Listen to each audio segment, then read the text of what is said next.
Okay, before we get started this morning, we want to start off with, what are we going to start off with?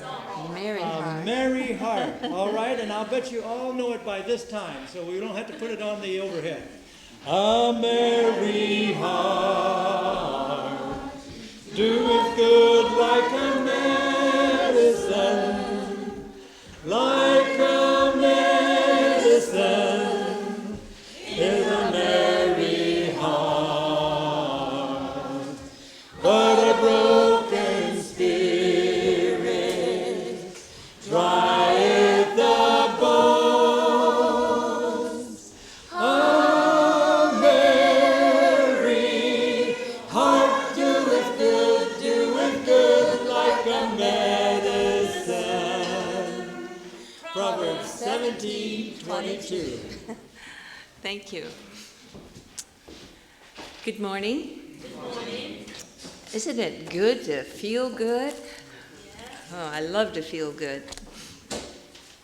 You know, I shared with you before about my children coming home and saying, "Mom, what's going on? You're getting younger every day, and we're getting older. What is going on?" And you know, when you get a good night's sleep, and isn't it wonderful the way you feel so refreshed in the morning, and you feel like getting up and drinking your water? Don't you look forward to drinking water in the morning? I do. It's just it's so beneficial to our health. Well, this morning we want to talk a little bit about fats, and I'm not going to get into it really deep, but maybe we can clear up some misconceptions that we have. You know, God designed our food to have fat in it and surrounded it by fiber. Isn't that correct? Man comes along and peels off the fiber and fries it in fat. And so you can see the problem that we're having. We eat way too much fat, and it's the free fats that we're having problem with. See, our body needs fat. We need fatty acids, and God knew that, and He put the certain fatty acids that we need for a good immune system and for a function of the cells in the body. He put it in our food, and there are certain foods that will boost the immune system, and I'm going to share them with you this morning. It's omega-3 that we need, and omega-3 is found in walnuts, flaxseed, wheat germ. Now, don't get wheat germ out of a health food store that's there in a bin, because it's already rancid. It gets rancid just like oil does, and you want to keep it refrigerated.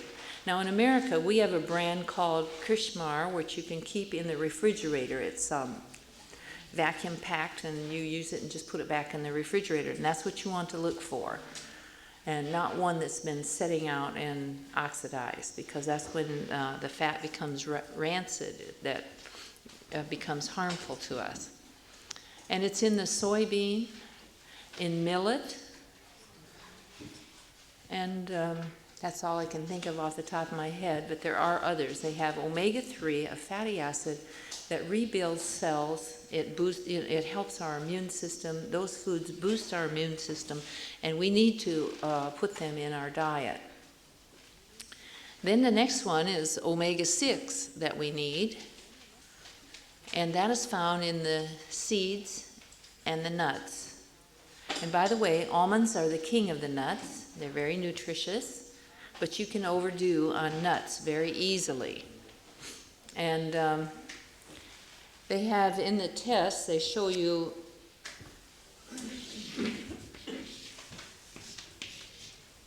if you're eating omega-3 and omega-6, rather, I did this wrong.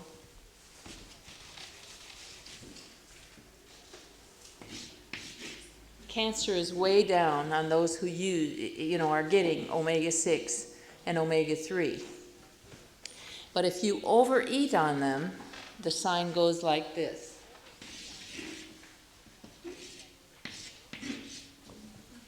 It's very easy to overeat on the nuts. And remember now, when I say seeds, I don't only mean sunflower seeds and pumpkin seeds and those kind of things, but I'm talking about the bean. The bean is the seed. And then the next one is the monounsaturated fats, which would be coming in your olives and your avocados, and we need those too, but you can overeat on those. Now, if you have a weight problem in that you think that you are too thin, some people think they are too thin, we would recommend that you eat a little more avocado and olives. If you're extremely thin, you may want to eat that third meal and put some avocados and olives in, and it will bring your weight up. And then later on, you can think about dropping off that third meal. Now, I don't know if my husband shared with you that if you eat 3 meals a day, you should have 3 eliminations. If you eat 2 meals a day, you should have 2 eliminations. And if you're not, you're constipated. Because what happened to that other meal? You see, and then your system becomes like a cesspool and it's backing up. So you must have a good elimination, and if you're using these things, you're going to be using high fiber foods. That's going to help you with that problem. And then you're going to have the fatty acids that your body needs. Now, all of the other fats were all listed like this with cancer up. We're talking about butter and margarine and all of the free fat oils. Now, some people say, well, but look, I'm using corn oil, or I'm using, some of those plant oils. Do you have any idea how many ears of corn it takes to make a tablespoon of oil? Anybody know? 14, at least 14, and sometimes up to 17. You would never sit down and eat 14 to 17 ears of corn, would you? And so it is concentrated. That's the idea that I want you to, and the minute it's pressed, within a day, it's carcinogenic. It's rancid, which would then be carcinogenic. Now, some say, well, I use the cold press. Well, if it can set on your shelf one day without being rancid, then it's been brought up to a high heat afterwards. It's trick advertising, saying this is cold pressed, but then they heated it up after they pressed it. You see what I'm saying? So it can be over here on the shelf and say it was cold pressed, and that's the truth. It was cold pressed, but it was heated up in processing it, or you couldn't leave it on your shelf, because if you went to put it in your mouth, you would certainly know that it was rancid. So they have to process it in such a way, and so it alters it, and our body just cannot handle it. Then it interferes with our digestion, especially the digestion of protein. And it slows your digestion down. And then some people say, well, isn't margarine better than butter? No, butter is better than margarine. Margarine is not a food, it's a poison. And the way they process it, if they didn't put all of those chemicals in it, you wouldn't even be able to hold it in your mouth because it's that distasteful, it's so rancid. And all the steps that it goes through in processing, all the steps they use. And then, like the young lady said yesterday, then they bleach it, they deodorize it. All of these things so that you don't know what's going on. All these chemicals in it, it is a very harmful substance. Now, what they did is years ago, when they found out about butter and the cholesterol in animals, is when the margarine came out, but people didn't do themselves any favor. In fact, it was worse by using all this margarine, because of what it does to the system. And, 54% of the people, of the deaths in America are from a heart attack and stroke and that kind of thing. And roughly half of these die with the first attack. In other words, they didn't even know anything was wrong. They were walking around thinking they were well, and the first sign was a massive heart attack that took them. They didn't have a chance to change their lifestyle. They didn't even know anything was wrong. And you see, we have the right coronary artery and the left coronary artery. The left coronary artery could be completely clogged and partial narrowing of the right, and before angina develops. And unfortunately, your electrical cardiogram may register normal, and you would maybe not have any signs. And so we need to be aware of what we can do to help ourselves with this. And I know that many of us think we know all the advantages about oil, and that like a vegetable oil is better than a animal oil, and they're all really right in the same class. Now, at the Second International Congress, they did show some with olive oil. If you were going to use any oil, it would be olive oil, but it could very easily put you over the limit of the new goals that they have set. The government, has set the new goals. It would put you over the limit, and you'd have to cut out nuts and olives to be able to stay within the goal. So does it make sense that we'd want to cut those things out of our diet that has the fatty acid that we need, and put in, olive oil? Another thing, if you were going to occasionally use olive oil, the way you'd want to do is not heat it up. You'd want to put it in your food afterwards if you were going to use it, because once you heat it up, it becomes carcinogenic. And so there's a lot of myth out there about oil, and we need to learn what it is. See, right now, arteries are being clogged up at an earlier and earlier age. Yes? I was just thinking olive oil. A lot of people don't realize that there is the first cold-pressed olive oil, which is a lot better than the processed olive oil. That is clear like any other oil. Well, the only one that they recommended, well, they didn't really recommend, but if you were using it, the only one is from Italy, virgin, extra virgin. And be careful you don't get the one from Spain, because a lot of people got sick. They had motor oil in it, of all things. So it's from Italy, and it's extra virgin. Seems like there was something else about it. I don't have my notes here on that, but and then you would only want to use it occasionally, if you were going to use it occasionally. And you want to make sure that it doesn't get rancid, as well as other oils. Like when you have rolled oats, the oil is out to the side of those oats. They always should be stored in the refrigerator or the freezer. You cannot store them just in the cupboard, because that oil in there could become rancid also. And your flours as well. If you grind your flour, you must keep it in the refrigerator or the freezer, because once you break the seed itself can sit on your shelf, but once you break the seed, it must be refrigerated, because it can become rancid. Now, the coronary arteries of children are coming earlier and earlier, and now in autopsies they can see that as early as 3 to 5 years old, they already have lesions on their arteries. And by the time they're 15, they have dangerous lesions on their arteries. It's not uncommon for young men in America today to have a heart attack in their 20s and 30s. My own son has already had a heart attack. His father died at a very early age with a massive heart attack.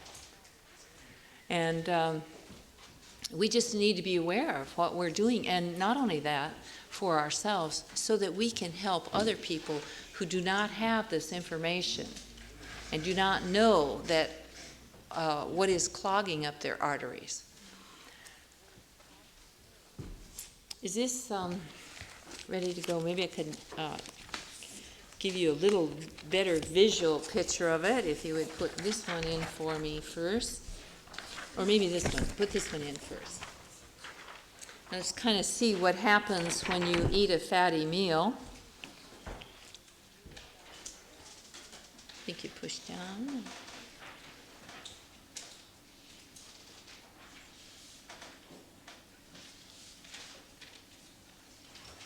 Fats and oils in the diet cause slugging of the blood flow. And look, prior to a fatty meal, 1 hour after a fatty meal, 4 hours after a fatty meal and 6 hours after a fatty meal. It says it takes 12 hours back to normal blood flow, but I have other studies where it's showing that even up to 72 hours of blood flow is 72 hours or 90 hours before the blood flow comes back to normal. And so in the next one, we can see what's happening when you're, and sugar also has this mysterious clogging effect to your blood also. Now if you look right down here at the bottom, a normal artery at birth, and then a young child having fatty streaks and deposits already, and then they have fibrous plaques by the time they're teenagers, and going up, and then the results they showed after 1 year on a reversal and the change. I mean, they know that it is reversible in the arteries, and you can see how it's opening. And what they showed at the Second International Congress on Vegetarianism was that even as much as 10 years, that's all the studies went to, was 10 years, they still are unclogging and showing the blood flow getting to the brain. That was the most wonderful study. They had some colored slides where they could actually show in the brain where the dark black was where no blood was getting in, and after 10 years, how it kept opening up more and more and more when they were on a good lifestyle program to where more blood and oxygen was getting to the brain. So you can see why some people seem like they're getting younger every day by getting a better blood flow, because perfect health depends upon perfect circulation. And then we'll just take a look at this one. I drew it the other night a little bit, but for those of you who are not here, that the first sign of atherosclerosis often is in the back. Almost all back pain is coming from this, but you see those little discs in between the vertebrae. They are pink spongy material enabling you to move without any pain, and the little capillaries to these discs are clogged up, and so the blood doesn't get through, and they become, instead of pink, they become gray and hard and brittle. And then if you do hard labor with that going on, it causes a ruptured disc. And almost all of us know about a ruptured disc, and we probably know somebody that has it. But even with a ruptured disc, Dr. Crane had a ruptured disc, and he was told that he'd never be able to lift his own suitcase ever again, and that his work would be very limited, and that his wife would have to do these things for him. But when he changed and reversed his lifestyle, even after the surgery, he now carries his own suitcase, and he can do many things that he was told that he would never be able to do again, just by getting the oxygen or the blood back into those areas. Okay, that's it. So you saw on the video yesterday about this Dr. Clapper, who was raised on a farm. Dr. Clapper tells on one of his videos, he said, "I'm probably the only doctor who has a kitchen in their clinic, because he actually teaches how to cook." I remember the other day I made that statement that Thomas Edison said the doctor of the future will use no drugs. There are doctors that are coming along like this and using food as their medicine, and it's becoming more and more popular. When I went to the first International Congress on Vegetarianism, there was quite a few doctors there, but not really to represent the whole world. There wasn't really that many. But at the second International, it was like triple what was there. And they are now practicing this way. There's many doctors today that are practicing by, lifestyle changes. And we attend, yes? The two clinics 5 years ago that completed a treatment for cancer, and they are curing through health treatments, through nutrition. Mainly they have cooking courses there, and they are spiritualistic background. Yes. It is true that there are a lot of doctors that are going into spiritualism. That's correct. But, you know, they're doing our work. The results are fine. Yeah, it's the rocks crying out. They're, you know, and this is a sad testimony, being we've had this information for 100 years. We didn't have to wait until the world got it and scientifically they got it. We could have gone forth with this information and been a spectacle to the whole world. But I'm saying this, praise the Lord that it has come to light and that the world does know that there's a better way. And you can hardly pick up a newspaper or a magazine in the United States without seeing that this is the way to go. And so praise the Lord that these doctors are coming along. And as I told you before, they sound almost like our meetings. When the group of people, the students would ask a question, they answer it very much like the way we do. So it's just amazing, and yet it's a thrill. It thrills my heart to know that this information is coming out. All right. I think that's about all I'm going to take out of fat, unless there's something that you know that you want to cover. Is there anyone here that wants to go a little further into fat, or if you have a question on it? If yes? I'm just saying, were you recommending that the best oil to use was the extra virgin olive oil, if you use any at all? Well, I use none. I use no oil. But I'm saying that if I was going to use it, it would be from Italy, extra virgin olive oil.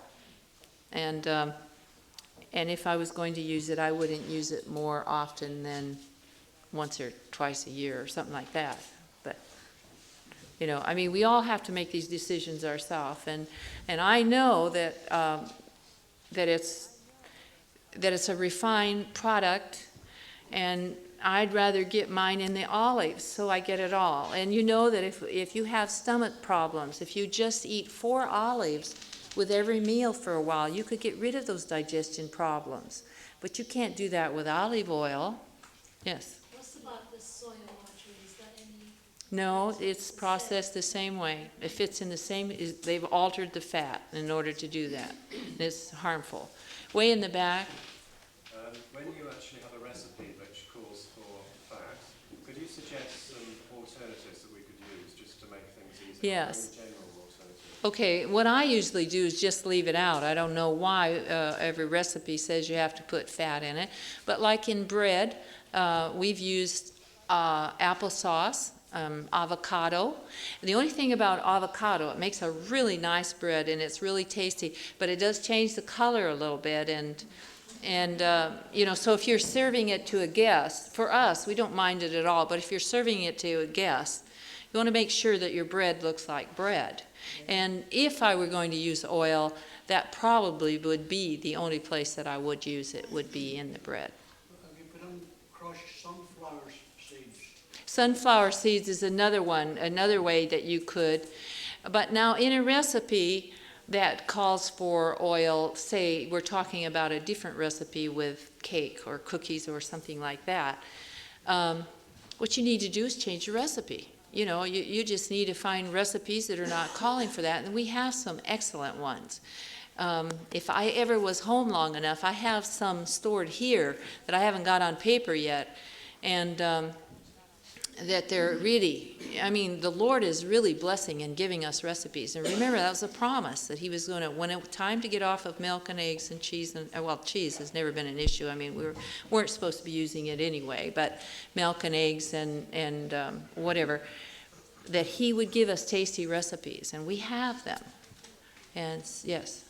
An olive has a stone in it, and you can buy olives that are already stoned, i.e. the stone taken out. And does breaking the skin of the olive allow the air to get to the oil in it, and therefore make it rancid even within a stoned olive? I don't think I know what that comment was. Are you? What I'm saying is it the skin that holds the oil in the olive and stop it going rancid? And when you buy an olive that's out. Oh, I see what you're saying. Is it rancid? Is it rancid because it's exposed to the air? No, I don't think it is because of the way it's processed and because of the way it's in the container. However, I will say this, that olive juice does have some oil in it, but I think it's perfectly all right. But I would have to ask the scientists because I don't really know. Yes. Can you tell me, how do you know you've overdosed or overdone the nuts and the grains and so on? Because you said in the diagram there that you can overdo it. Yes, that's a good question. Her question is, how do you know when you've overdone on nuts? Well, if you do like I used to do and sit down and eat a jar of nuts, you know you overdid. Well, 10 almonds for breakfast. You know, you don't want to take handful and handful of almonds, you know. Be very hard on your digestion and it'd be just too much. But for someone my size, I think I could handle 10 almonds. Maybe a man could handle, that's working hard outside, maybe could handle a few more. But you wouldn't want to do more than that. You want to be careful because of the way we cook, that if you got it in your entree and in your dessert and then you're eating some on the side, it's very easy to get too much. So, and I can't set any hard, fast rules, just like we've never been able to, because each body is different. Everybody has a different exercise level and, you know, what you're doing. Someone who is just working at a desk all day, they can't handle as much food and is, you know, heavy with the fat as someone who is working outside.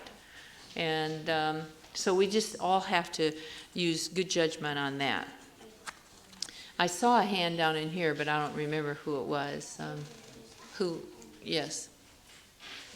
When you say that when the fats become rancid, is it because it's oxidized? Yes. And oxidized cholesterol. Let me show you this. Now, my mother was not into health, but as they learn things, you know how harmful lard is. All of you know how harmful lard is. Well, the world learned that years ago how harmful lard was. And so let me show you. It's oxidized cholesterol that's doing the damage to the arteries. And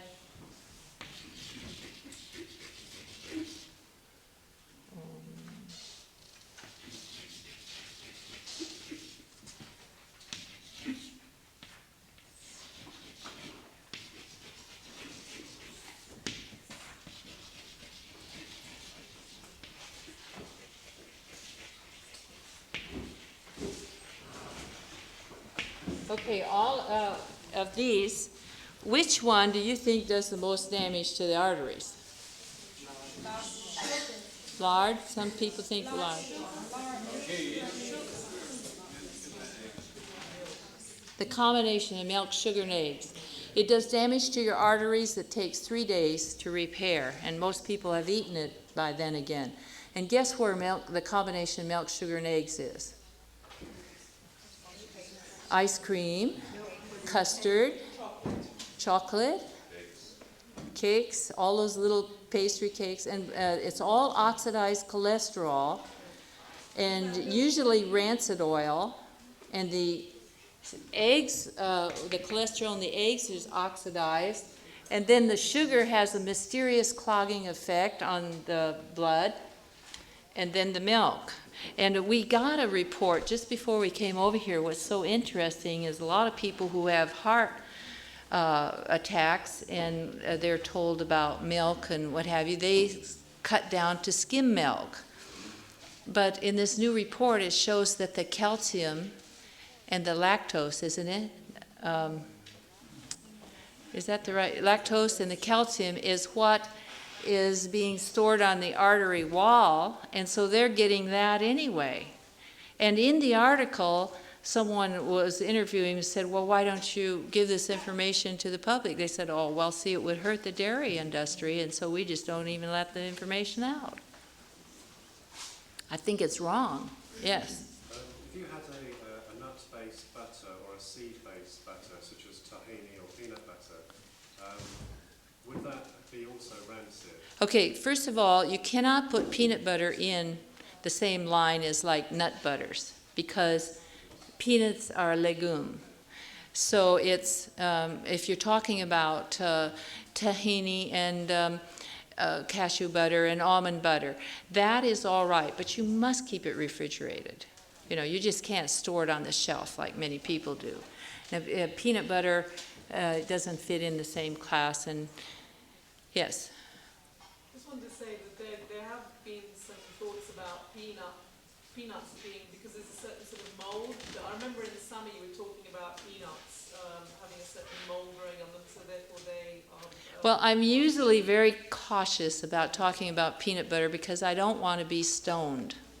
I don't want to be run out of town, because most people who are vegetarians love their peanut butter, and when I tell them about peanut butter, all of a sudden we're not friends anymore. But peanut butter is not a wholesome food at all. It has the aflatoxin mold. It is the most potent carcinogen known to man. And it's just not a good thing to do. And then on top of it, it's roasted, which has altered the oil, and then it's set on the shelf. Most people don't even refrigerate it. And so it is a very unwholesome food. And but you know, and any recipe that calls for peanut butter, you can just switch it over to almond butter. I've done it, and it just makes it just very nice. Now today, I'm going to give you a date oat bar, and my husband's going to show you how to make it. And that recipe, a lot of people would put peanut butter in, and you can see that almond butter works very nicely and gives you a wonderful cookie that you don't have any problem. Sherry, you had your hand up first. Sorry, I just wanted to say, somebody had made mention also about cashews not being in the same class as the other nuts, that they are also a legume. No, I've not heard that information. Right, okay, I just wanted to class that because a comment had been made that it has the same carcinogenic effect as peanuts. No, it doesn't. I already know that. That's not a correct statement, but the other part I've never ever heard before, and any time I've seen it listed, it's listed in the nut category. Okay, I appreciate that one. What about a nut loaf that's peanut based? You know, the peanut is the main ingredient in it. We make one here. If you were going to use a few peanuts, they would be raw peanuts, and it would enhance a recipe some if you look them over and check them. Now, I have a friend, in fact, a lady that she and I did this book together, and she boiled some peanuts, and she noticed that a lot of them set on top of the water. And so she thought, I need to examine why are some on the top and some down at the bottom. All of those, she cracked them open and looked inside, and every one of them that were floating had the black mold in them. So how are we going to look them over? See, and the mold count is so high where they're grown in Virginia. I just, you know, to use a few in a recipe if you wanted to, but for me, I can't take those kind of chances, so I just don't use them because, I mean, that's not a hard one to replace at all. Yes, did I see a hand over here? I was just going to ask if you eat peanuts raw, if it's still harmful. If you look them over, and like, you know, I think I sort of answered that. All right, getting back to this. Now, what's the next one you think is the most harmful? Sugar. We already did this one, milk, the combination of milk, sugar, and eggs. So it's dry milk because of the way that it's processed. It's so highly refined. And it almost always is spoiled milk to begin with. That's what they do with if you purchase too much milk. The milk company will just take it back and make it into dried milk. So ladies, if you thought you were doing your family a favor and it was cheaper and it's easy to have on the shelf, it's not a good product at all. And then the next one is cheese. And in every test coming in, cheese was leading out in the cause of cancer, with Parmesan cheese at the very top of the list for the most carcinogenic food on the market. Yes? You're talking about dried milk there, just going back to number 2. Would that include dried soy milk? Dry soy milk was not in the test, but we did cover dried soy milk the other day with the Soy isolate. Soy isolate, thank you, being harmful. So I have a feeling that it probably is because it's highly refined. But they did show that soy milk is all right if it doesn't have the soy isolate in it. So, Okay. sorry, what you're saying is powdered soy milk has that isolate in it? Yeah, you need to look at the ingredients. I think there may be some that don't have soy isolate. You don't want to use it if it has soy isolate, as well as the liquid ones in the store. The best way is to make your own soy milk and use the residue into a substitute for another bread. It's delicious. It's in here. It's called okara bread. You'll be surprised how healthy you are if you use these. And because of the way they're packaged, even like Eden soy in America showed to be very superior, very nutritious, soy milk being the best milk there is for nutrition. But see, it's packaged with that aluminum in the inside, and it is being leached out into it. And then the other packages, cartons, they're carcinogenic as well. It's a petroleum product that they're packing all these things in. And they're not good for us. It goes in the food. And now all of these are worse for your arteries, and we all knew how harmful lard was. So these are some of the things that are going on that we need to know about. Okay, if there's no other comments, I'd like to just switch over into another subject for a few minutes, but they sort of go together. So I want to talk to you about sunlight a little bit, because one of the most healing agents of nature is one of the least understood therapies and the least methods used today is sunshine. And sunlight has been an important factor for treatment in healing for a long time. And in 1907, a scientist received the Nobel Prize by finding out that the ultraviolet rays can kill germs. 30 years later, in 1939, a man found the great antibiotics. And that was before penicillin, and we call it the sulfa drugs, or sulfodiazide. And they found out that sulfa can kill a lot of germs, and since then everyone has gone crazy over the pharmaceutical drugs. And sunlight has been buried and forgotten. And a lot of people say, well, didn't God really have mercy on us by having someone invent the sulfa drugs? Well, you remember I shared with you that for every good thing that God has for us, Satan has a counterfeit, and each one of you will have to decide where you think this fits in. But the problem with these sulfa drugs, that in the meantime, the germs and the bacteria are getting more and more resistant to the drug. And so consequently, they have to follow up by making stronger and stronger medication. So each one of us has to decide, is it a counterfeit or what? I know I've made my decision what it is, but you have to make your own decision. But one thing we do know, that God did make the sunshine, didn't he? And sunlight is so important on human health, and just because we found out about a little sulfa drug, everyone is going wild about the sulfa and forgetting about the information on sunlight. You see, before the sulfa drug was invented, all of the doctor's material was talking about proper nutrition, hydrotherapy, water, sunshine, all of these things. It wasn't just something that somebody found out some time ago. In the 17, 18, and the early 1900s, doctors were using all these natural health laws. And it was just pure medical. It didn't have anything to do with religion as far as they were concerned. It was the way they practiced. And the whole medicine field was following the laws of nature. And at that time, one of the most distinguished physicians in America actually made the statement that violating the laws of nature is just like violating God's commandments. And why do you think? because God wants us to be healthy, and we don't rest properly. And we don't get the sunshine, and we don't use fresh air the way we should. And so then we're going to be sick. So at that time, the 8 true remedies were dominating in the scientific field, and all of a sudden the little sulfa drug comes along, and the picture that we focus on is the medicine and forget about God's healing therapy.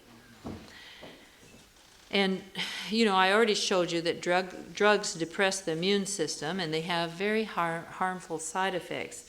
And it's interesting, on the way here, I was reading a student's science book about medication. And in there, it was taking a drug, or different drugs, and it was saying, you know, the harmful side effects. It had this and this, but it was calling it a miracle drug. And down at the end, after it said what you use it for and everything, but after you read the whole thing, it dawned on you, it didn't do one thing for you. All it had was a bunch of bad side effects, and it said you use it for this, but unfortunately it doesn't help this. You know, it actually was worded that way in this science book. And so why not use a natural remedy that really helps? Those of you, you probably already know this, but in Revelation 18:20, if you have your Bibles along, you may want to look at that. It would be a whole study in itself. I don't want to do that. I just want the last half of that Bible verse. It says, "And the light of the candle shall shine no more at all in thee, and the voice of the bridegroom and of the bride shall be heard no more at all in thee.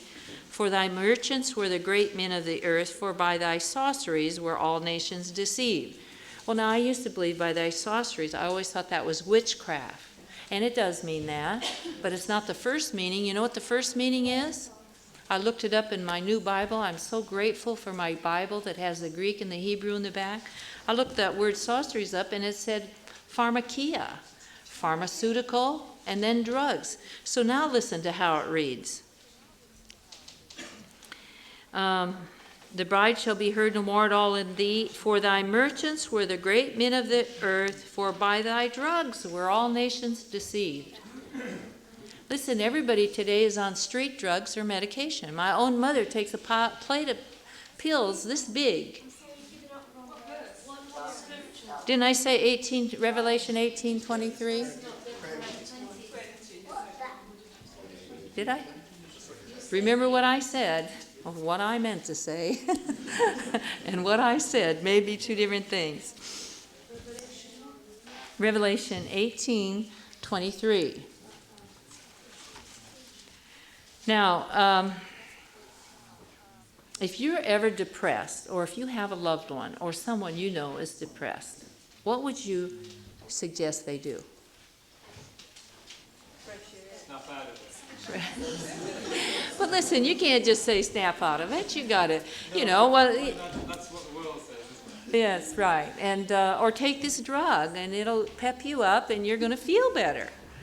But the truth of the matter is, if you know someone depressed, send them out into the beautiful sunlight. It's almost impossible to be depressed out in the sunlight. And sunlight does far more for depression than drugs, because one of the side effects of the medication they give for this is, guess what? Depression. And so if you know someone is depressed and really has some problems, don't have them recount their problems. Go to them and don't have them delve back into their childhood and bring up all this stuff. You know, that's to be thrown in the deepest sea. Get them out in the sunshine and get them to begin to count their blessings. It will do more for this person than anything else, and more than any medication. I just wanted to say, it's interesting you should say that, because in the New Age philosophies, the way that depression is handled is through bringing up all your problems and pinpointing them. That's correct. You know, then trying to solve the problem through pinpointing your problems. I know. And see, your brain doesn't know if you're reliving it or just telling it. You know, it's like your whole body is going through that traumatic thing again. And that is why Satan has brought this around, and counselors are using it in their therapy, and it's doing more harm than good. Yes. It's interesting because, you know, when you think about the New Age movement, they use a lot of techniques like rebirthing and Alexandra techniques and all these things.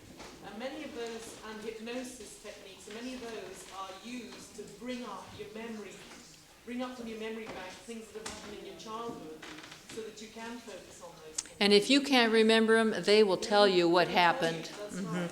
And it may not have happened at all. Do you see him? Yeah, what does one do where there's no sunshine? All right. The thing is, like, you don't have too much sunshine here. Thank you. In Australia, they're all looking at me and saying, oh, my, you don't know about the sunshine here and skin cancer, which I'm going to get to in a moment. But see, you do get the benefits of it even in an overcast day like today. It is better if you can get right out in the sunshine. But listen, you people here in England, when the sunshine, drop everything and go out in it. Because you need every benefit you can. Now, there's some other things that you can do, but I hesitate to tell you what they are because we today, we think if a little bit's good, a whole lot is better. And so, but the sun lamp, there are sun lamps that are good. And if you haven't seen the sun for many, many days, that may be the thing to do. But there's several cautions that I want to give you. One is make sure the bulb is the right kind of bulb and that you're getting the right kind of rays, not just getting burned. That for one thing. And secondly, now this is the part I want you to listen to, and I don't want anybody talking or anything. I want you to listen to this part. Never lay under a sun lamp unless there's someone there with you. And everyone says, oh, I would never fall asleep under one. I have seen many people who have fell asleep under it, and the burn, you've never seen a burn like a burn from a sun lamp. So don't even take the chance. Make sure that somebody's with you if you're going to use the sun lamp. Okay, the two most effective ways of dealing with despondency and discouragement involve praising God and moving out to others. Will do more. You know, we already talked about when you're doing something for others with no material gain, what happens to your immune system.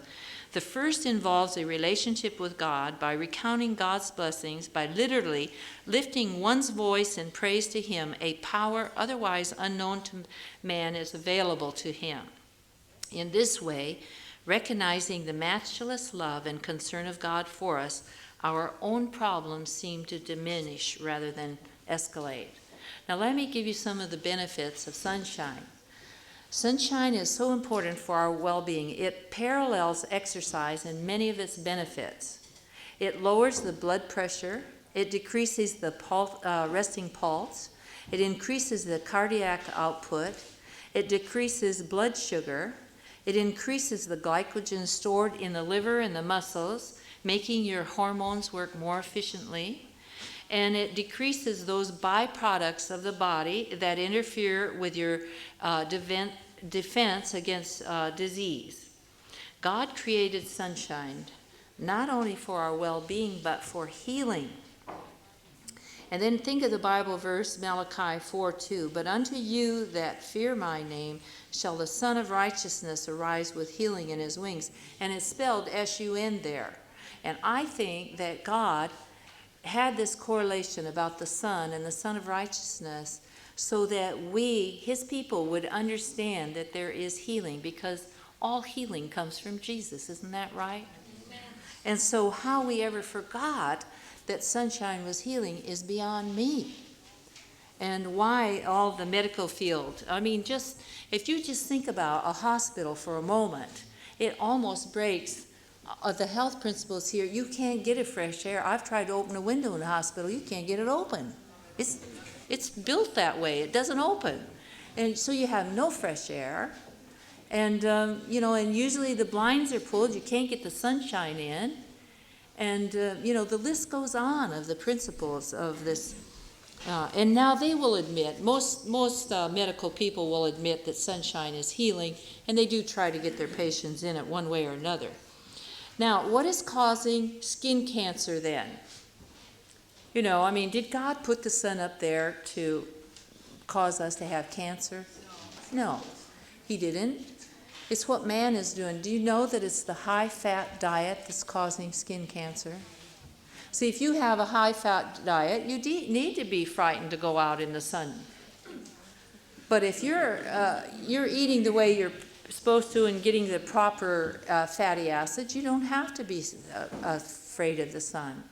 It's only if you get burned. That's the rule, never to get burned. And people who are dark complected need far more sunshine than the light hair and the fair like I need more sunshine than my husband. My husband has blue eyes and light hair, and he can't take as much sunshine. But that is a signal that he doesn't need as much sunshine. Now, if you wear glasses, you know, wear them all the time, you block that, whatever it is that you're getting in your eye. I'm not saying look at the sun, but when you go out into sunlight, just looking around, there's a substance that comes from the sun in your eye that's for healing. And how they happened to find out was one of the researchers had terrible pain in his hips. He was on a good lifestyle. He knew that he shouldn't be having this pain, but he couldn't get rid of it. And one time he broke his glasses, and it took a while to get them fixed, and he noticed the pain left. So the only difference was in his lifestyle was his glasses. So they began to do studies, and they found out that you do get a substance from the sunshine that is healing. So if you have to wear glasses to see, what you do is you get your chair out there, you get all situated, and then sit down and take your glasses off. And you need about 15 minutes in the sunshine. And you don't get it through the car windows, and you don't get it from your house windows. You actually have to be outside in it. They are making windows today in new homes that the ultraviolet rays could come through, but they're very expensive, those windows, and hardly nobody has them. So it's hardly even worth saying, you know, that there are some windows that you can get it through. Very few. So you need to be out in the sunshine. So one of the most powerful statements that we have in the Spirit's prophecy is that sunlight is one of the most healing agents. And we're not told that about the other ones. We're only told that about sunshine. And I don't know if you're aware of this, but cancer in the internal organs is reduced 50% by sunlight. So you see, when I go out in the sunshine, I mean, I need the sunshine everywhere. Ladies need it under their arms in this area. And sunlight can lower your cholesterol by 30%, and it can lower your triglycerides and your blood sugar.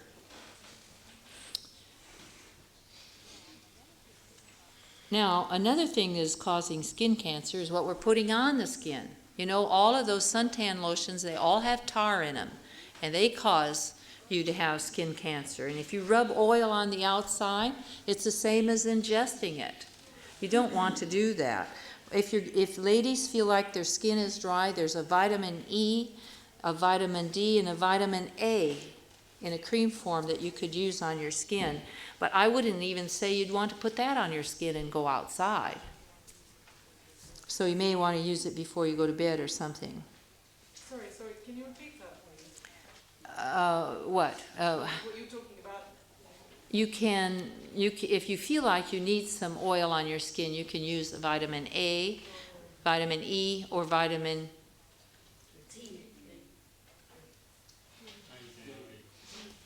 I may have to look it up. I did have it right on the tip of my tongue, but I think it's D. Yeah.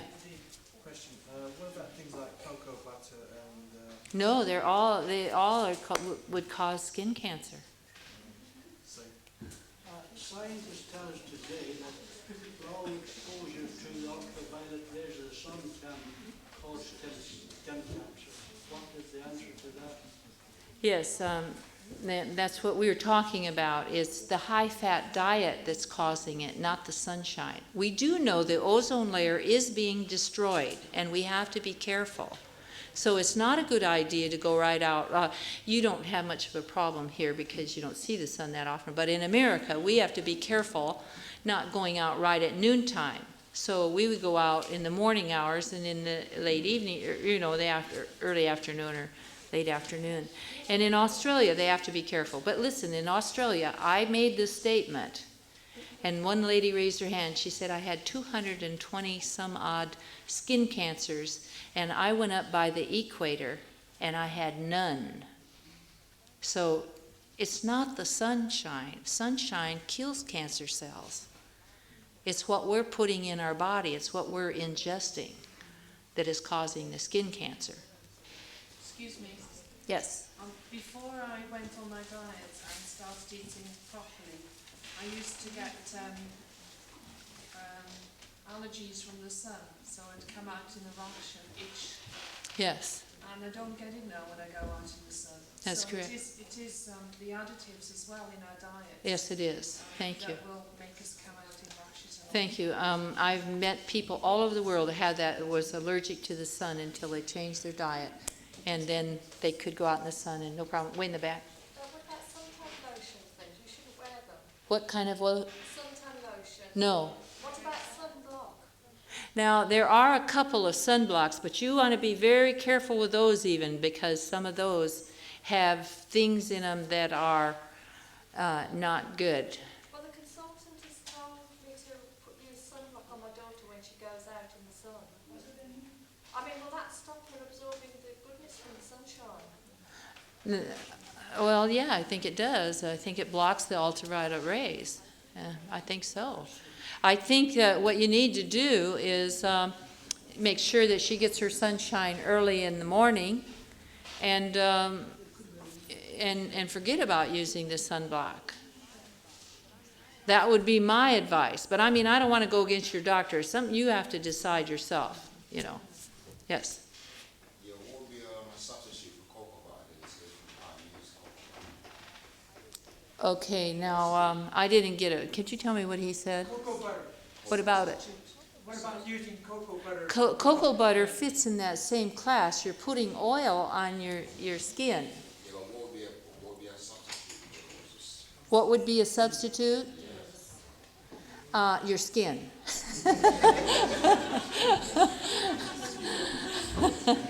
Nothing. Nothing is better. That's what I'm trying to get across. Don't put anything on your skin. You know, your pores are the biggest, you know, I mean, it just goes right into your system. I mean, would you eat it?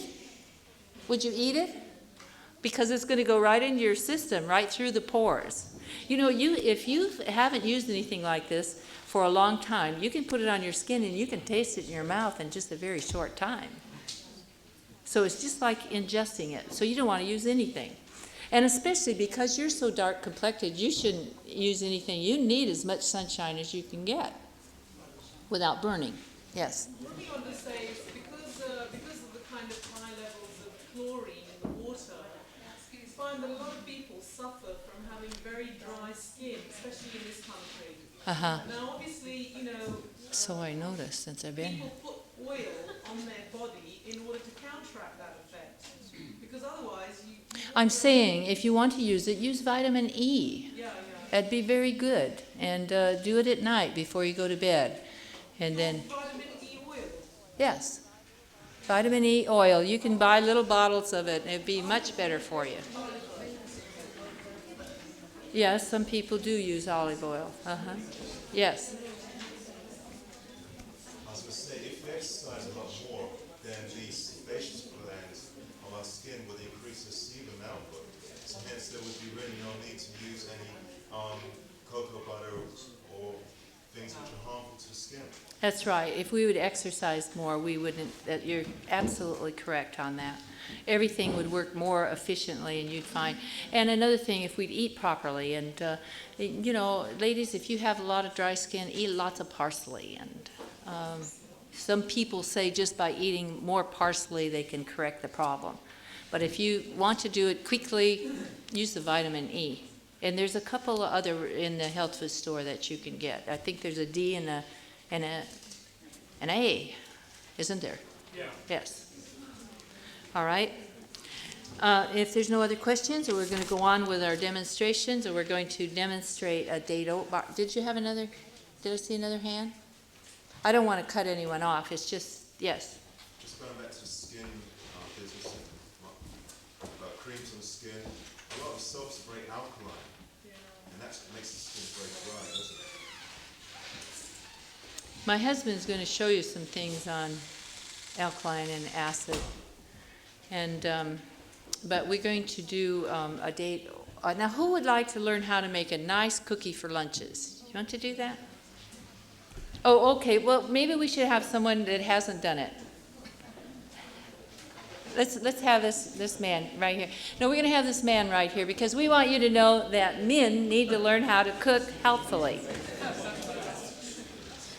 Men as well as women should know how to cook healthfully. If your wife was called away somewhere or something.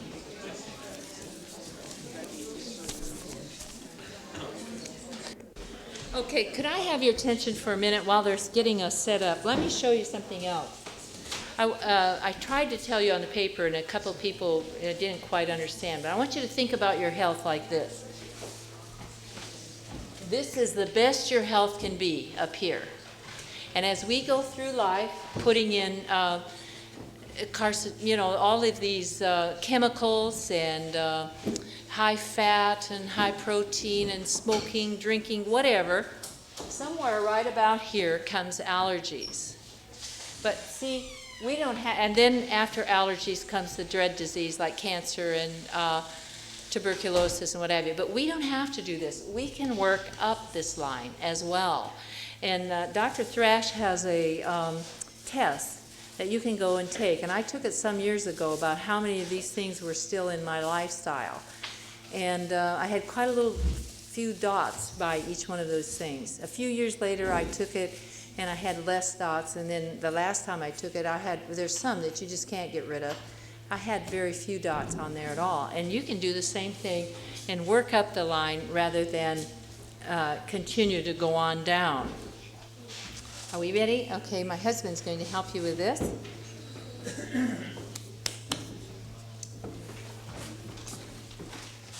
Let's see, you want to call that? You know, many of us may be sugarholics, I don't know. Me, I've always loved savory foods. My wife claims to be a sugarholic, but when you're making a transition, what you want to do is make preparation. Because when you get an attack, you want to be able to put your hands on something that is kosher. And so we always recommend this type of food that you can bake ahead of time and put in the freezer or put in the refrigerator. And if you feel like you need a sweet treat, well, then you have it right on hand. They're great to take in your lunch, and you're going to try it. Oh, we need can someone give me the spatula? I think what we're going to need a larger bowl and a large wooden spoon. This is not going to make it, I don't think. Now, there's different ways that you can make this oat date bar. You can make it thin to be like a real thin cookie or cracker or biscuit, which you might call it, I don't know. Or you can make it thicker and put it in a smaller bowl and make it thicker, almost like a cake. And if you want, you could even make a double layer and put carob frosting or whatever on it. But there is a variety of things that you can do with this. Now, number one, we're giving you a basic recipe, and keep in mind, you don't have to use the same ingredients. We're using walnuts. If you want to use pecans or something of that sort, you can change. We're using dates, because dates has a high amount of glucose or sugar, natural sugars. But you can put, do you call it papaya here or pawpaw? Pawpaw.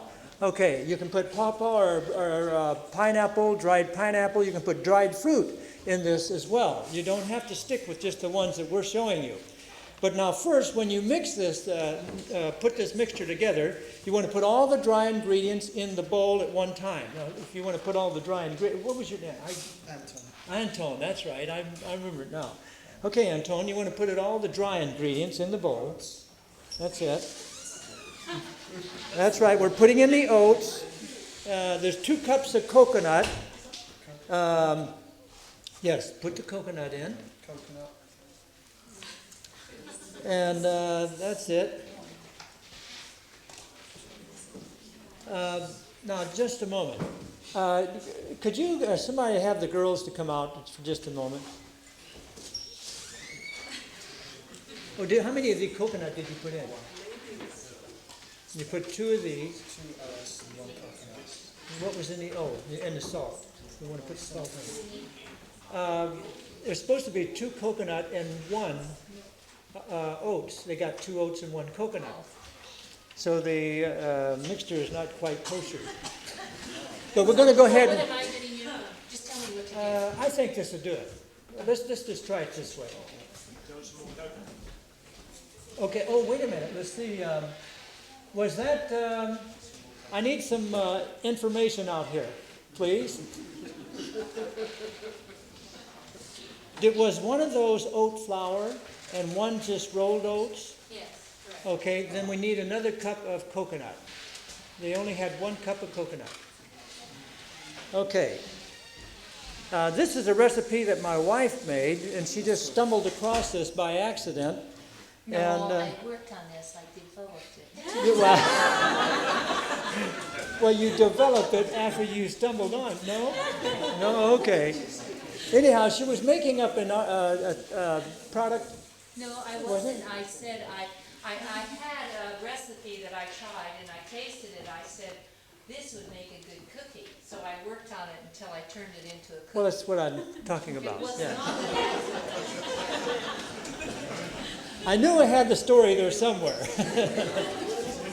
But anyhow, we'll put all the dry ingredients. We're going to put the walnuts in now. Now remember, you can use pecans or other type of nuts. So let's put the salt. Yeah, put the salt in. 1 teaspoon, 1 tablespoon, no, 1 teaspoon. Half a teaspoon. Oh, half a teaspoon. Half a teaspoon, yes. Nip of the nuts, yeah? Yeah, put the nuts in. Walnuts. Okay, chopped walnuts, 1 cup. 1 cup. There's one. Oh, no, you put them both in. But I think they both make up a cup. That's what they had. They got in there. We'll soon find out. There's one good thing. This will still turn out. Okay, we want to put the dates in. First of all, Antoine, why don't we just take and stir that up and mix it real good before we put the dates? With this spoon, yeah? Yes, because as we go along, it's going to get stiffer, and that way you're going to get your exercise. I beg your pardon? How much nuts? Okay, we put 1 cup of chopped walnuts. And there's going to be chopped dates. Let's see. I know it's got to be on here. Here we go. 1 cup of chopped dates. Okay, chopped dates. We're going to put the dates in, and we're going to stir it up after we get the dates in. That's it. Okay, now let's just kind of chop that up and mix it in there real well. That's it. And let's see, we're going to have 3/4 cup of honey.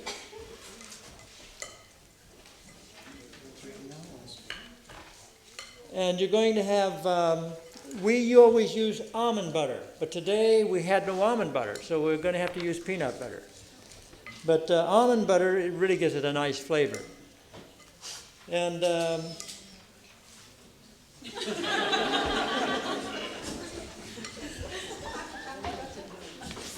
beg your pardon. The almond butter, we use 3/4 of a cup. Okay, now what we're going to do after we stirred the dry ingredients up and the dates, we're going to put in the 3/4 cup of honey and the 3/4 cup of, let's say, almond butter. That's what should be put in. Okay, and you might need a little spatula after you're done to scoop it out there. Yeah. Now, you know, we as vegetarians don't have to be deprived. We can all, there's so many different wonderful things, and I wish we had time. My wife developed a wonderful lemon pie, and it tastes delicious. Not one bit of sugar or fat in it, but you'd never know it by looking at it or tasting it. And she developed a nice cheesecake that has no dairy products, no sugar, and it tastes wonderful. So, you know, if we investigate and use our kitchen as a laboratory. Okay, got her in it? Somebody have a question? Oh. Anyhow, we need to remember our kitchen is a laboratory, and once we get the basic fundamental principles of putting these together, experiment a little bit and try some different things, and you'll find some wonderful surprises. Yes.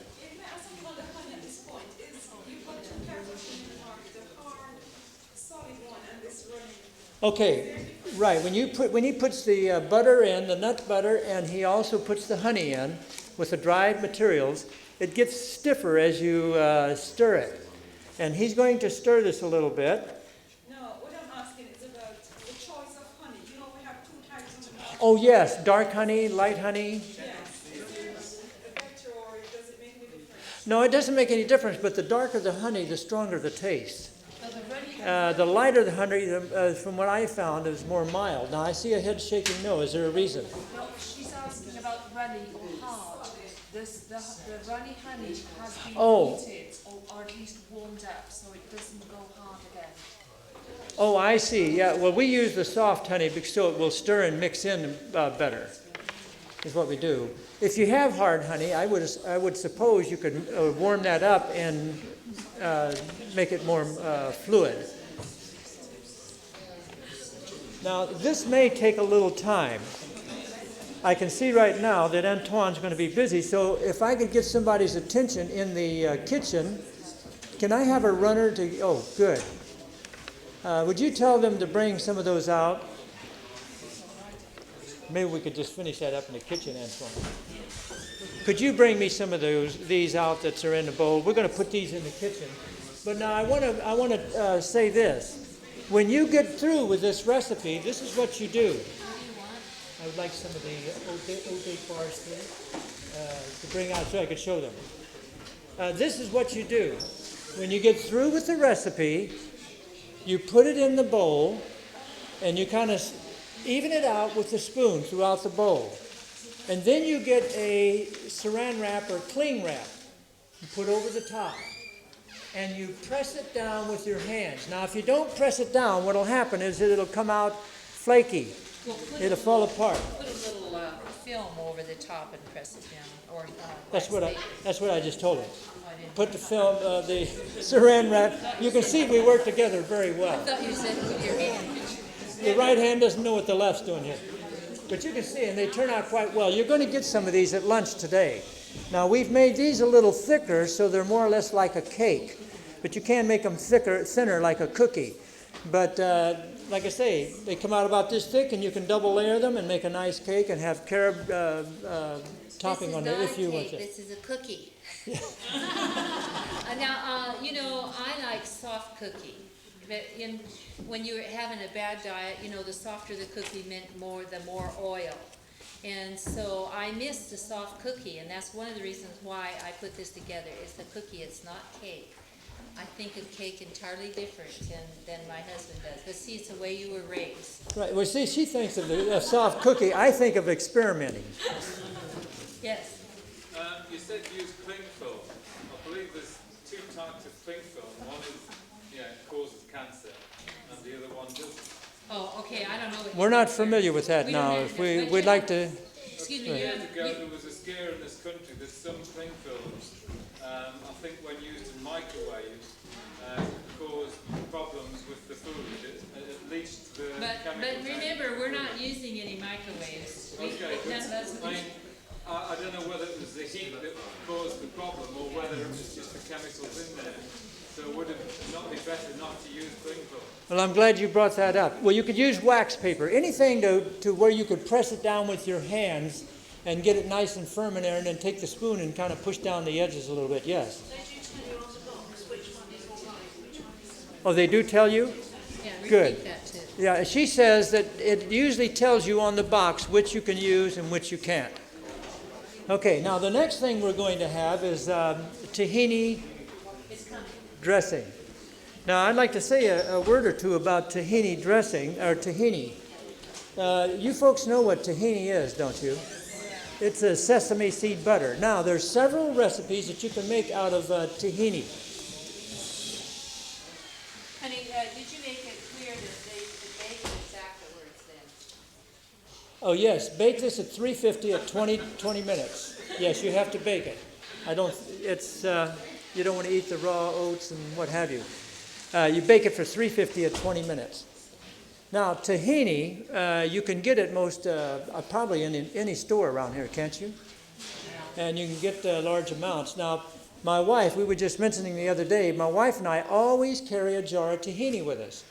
If we're stuck somewhere and need to go in and have lunch, we go in and get a baked potato and a salad, and we get an empty glass, always, with lemon wedges. And we usually put a little tahini in there and some water and emulsify it.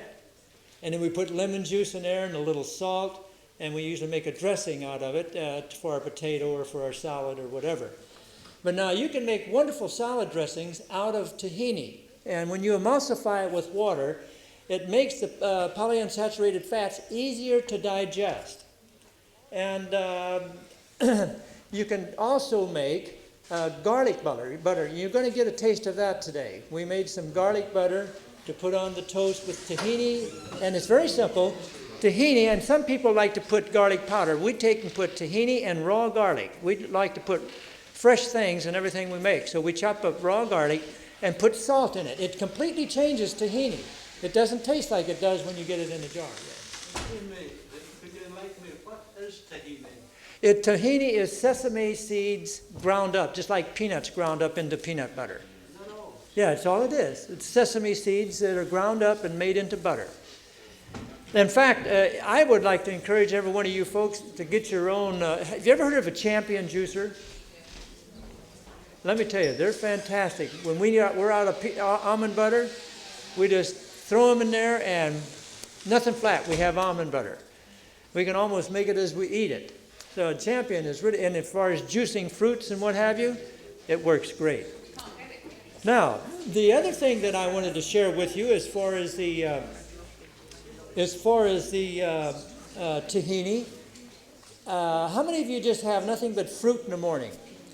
Not too many, but if you have fruit, you say if you mix up a fruit compote and you have a variety of fruits in a bowl, what we always do is take tahini and pineapple juice and emulsify the tahini with the pineapple juice, and it makes a wonderful fruit dressing that you can put over your fruit, and we'll just sprinkle a few walnuts on it. There's a multitude of things you can use, and we take tahini. Now, here's another recipe if you want to just chalk it up in your mind. We have a recipe called potato a la green, and we boil the potatoes, and then after they're boiled, we turn it off, put a little onions and salt. Well, it has onions and salt in it. Thank you. I appreciate that. Well, she's the creator, so I have to give her the credit. And put onions and potatoes together and some salt. And when it's through being boiled, turn it off, put your tahini in, like a tablespoon of tahini, and stir it well, and it creams the potatoes very well.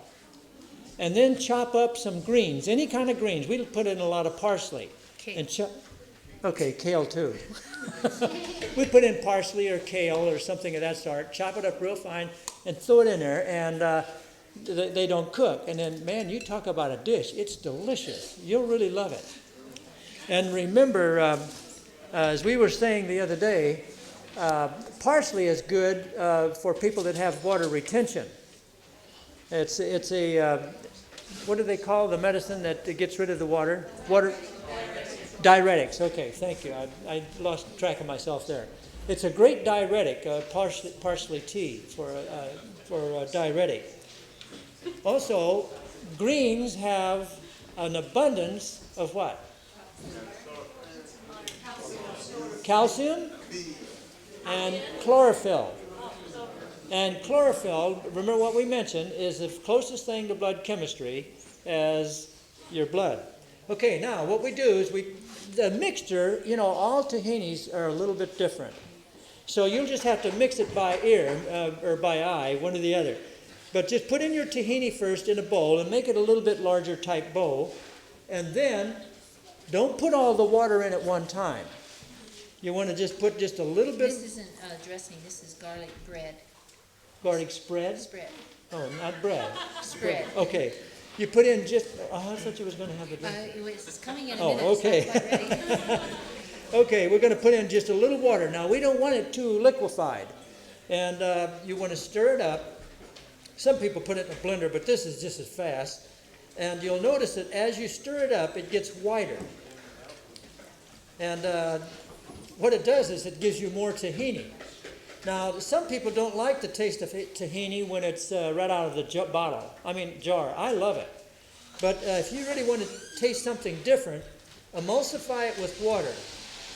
And by emulsifying it, the fat is surrounded by water, which is easier to digest. So we like to do all of our butters that way. Yes? You get light tahini and dark tahini. Which is the best one? One is roasted, one is not. Well, the raw is the best. The raw is the best because, see, if you get it roasted, it'll taste totally different when you start putting spices or herbs or something in it. Where the raw, will, whatever you put in, it'll absorb that flavor, and that's what it becomes. With dark tahini, it's still got the hulls on, and light tahini is hulls. That's the difference. The ones with hulls taken off the That's skin. correct. But there's also roasted and raw. And Yeah, I haven't seen a roasted one in this country. We just get the dark one, which has got the hulls on, and the light one without the hulls. Some roasted is good if you want to just eat the tahini, and I suppose you could make things out of it. But if you want the tahini to take a totally different flavor, the flavor of what you're putting in there, you want to make sure it's raw, because that's the best. Now you notice, as I mix this, the tahini starts turning whiter. More oxygen in there, yes. We use tahini in dressing and on potatoes, and also I like to spread it just straight on toast. Is there a possibility that you can overdo on the tahini? Because for me it's replaced nut butters to a large extent. it has for us too. I suppose you could overdose on anything, even the good things. You know, you don't want to do that. And again, I can't say for you how much you can use and how much I use. Everybody different. But we have replaced tahini for a lot of things. In fact, we have a biscuit. You call, I don't know what you would call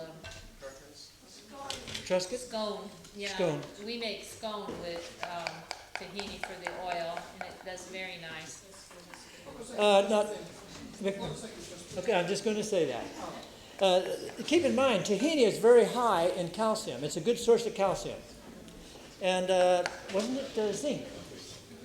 And a good source of zinc. And you know, a lot of people have digestive problems, skin problems, just because they're lacking in zinc. And prostate problems. And so we may consider that because it's an antioxidant that aids your body in digestion. Now, what I did is I had some chopped up garlic here. And I dumped the chopped up garlic right in the tahini after I emulsified it. Now you're going to get a taste of this today. Let me tell you, it really tastes fantastic. It doesn't sound like much, but it's delicious. Now I think I need just a little bit more salt, but we'll let it go at that because we've already made the other up in there. Okay. Well, I wish you could all come up here and just take a little dab and taste it, but you're going to at lunchtime. But you can see it has changed color. It's got chunks of garlic in it. If you don't like garlic, you won't like it because it's garlic. But let me tell you, garlic, they have found out, is one of the best types of foods in aiding and curing infection. And believe me, friends, it works. It's not a fallacy. It actually does work. They've found that it's played a big part in cancer. It's played a big part in our immune system and in producing and helping your body to multiply in the T lymphocytes, yes. Where it says garlic consists of 11 different minerals.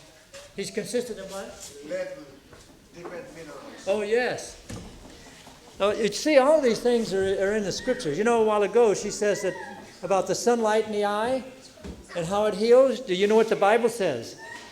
The eye is the light of life. The eye is the light of life. And life is where? In the blood. And when a doctor wants to tell you about your circulation, where does he look? In the eye, doesn't he?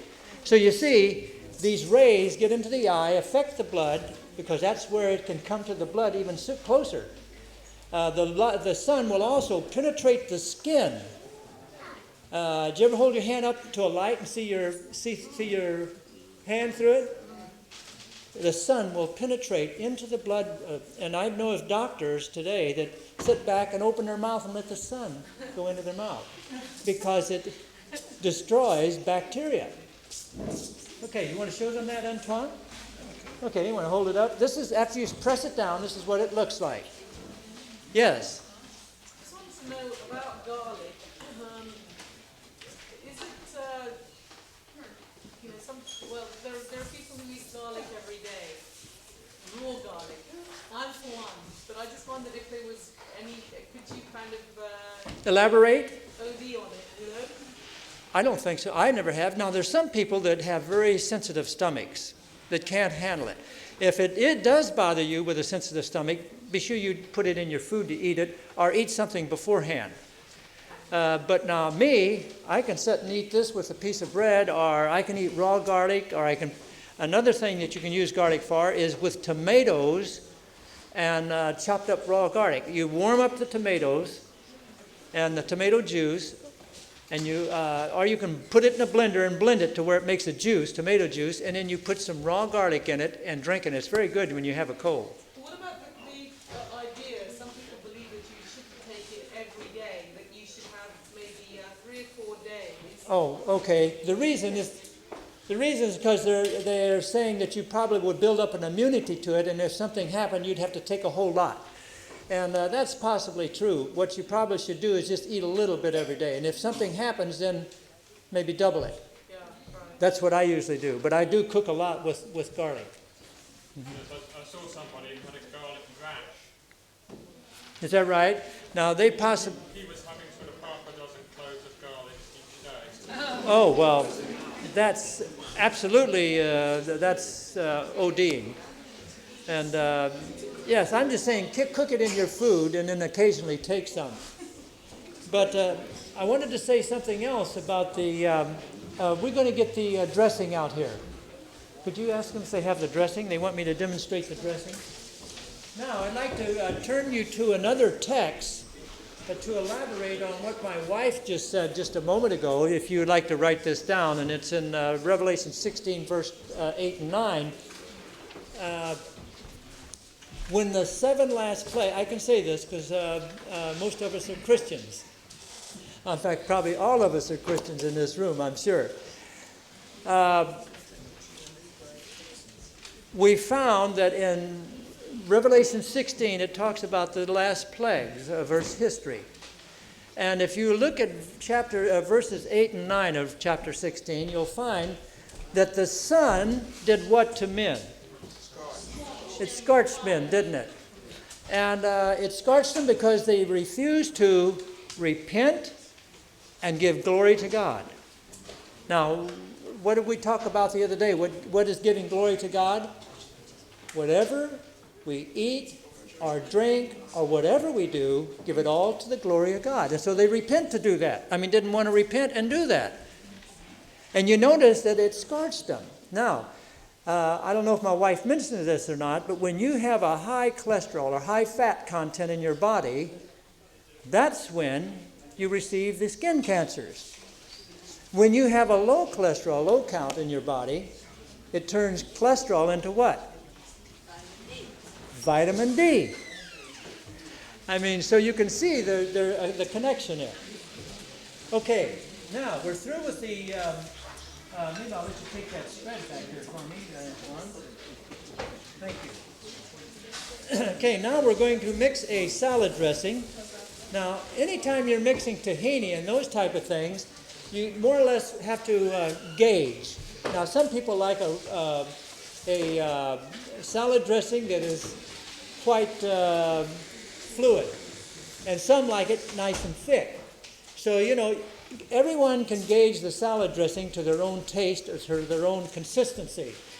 But now, there again, we're going to use the tahini, and we're going to pour it into a glass bowl here.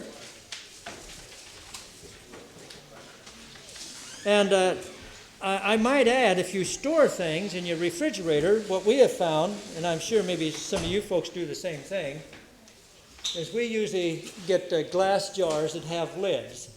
and then staple a name and put it on the outside what it is or something of that sort. They make wonderful things to store in. And especially when you have leftovers. You know, we save little jars, bigger jars, and big jars.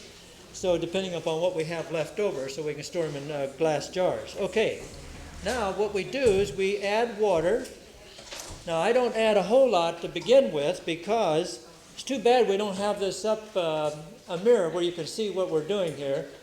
What I do is I add the water and just keep stirring it to emulsify it. Now the spread, the garlic spread, we left it thicker where it would spread, just like butter. But now this, we're going to make it a little thinner to where it will pour and mix. And what we're going to do today, now at home, we just leave it in a bowl and we take what we want. But today, there's so many of us, we're just going to mix it right into the salad and stir it into the salad. So you'll get an idea what the flavor is like. So we just keep mixing that, and you'll find that tahini will just thicken right up after you start emulsifying it. Now, I'm going to use a few herbs here, but there again, you don't have to stick with those type of herbs. You can use a variety of herbs. You know, the herbs that you like. You may want to use oregano and basil. I've done that before, and I love the flavor. Very Italian. On this one here, I'm using, I think I do have some oregano and basil, but I'm also putting dill in there. I'm going to put some dill weed. Thank you. She makes a wonderful assistant.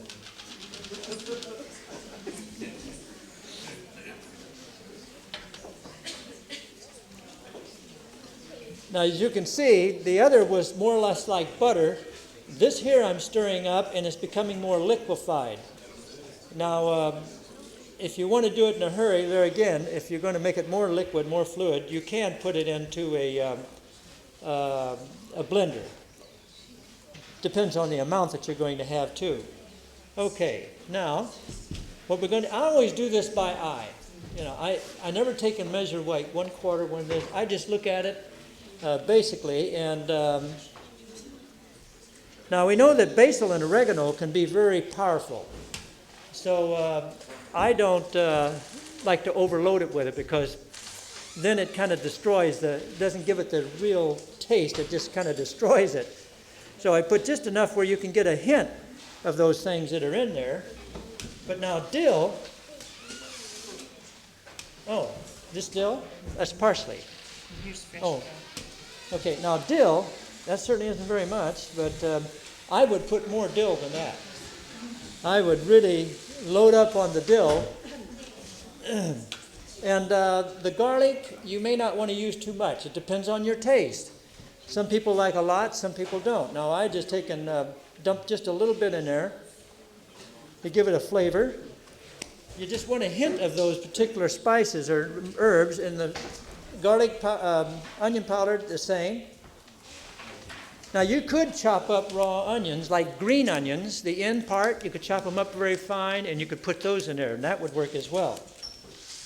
Okay, I'm going to toss in some parsley. Now I may put a little more parsley than I would the others. Now actually, this dill weed here is, different than what we get. Yeah, it's good. It's good to have it chopped up small. That's even better. Thank you. Okay, and we're going to just kind of mix that up just a little bit. Big part? Want more dill? No, I think that ought to be fine. That's fresh, so that might be a little more potent.